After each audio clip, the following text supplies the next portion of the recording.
Qozan вертолет заводында яңа жүйе цехы һәм һөнәри белем бирү үзәге төзелә. Әлеге объектлар төзелешенә старт бирелде. Тантанада Татарстан президенты Рөстәм Миңнеханов катнашты. Яңа производствода заманча җиһазларда машиналарны үзлексез җыю бурычы куела.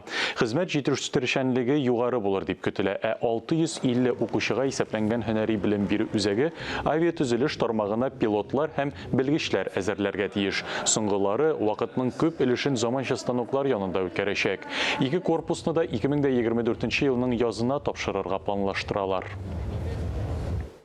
На наших глазах проходит глубокая модернизация предприятия. Это совершенно новый завод. Мехобработка, агрегатное производство, малярка. И вот цех окончательной сборки, наверное, он был уже построен в 1953 году.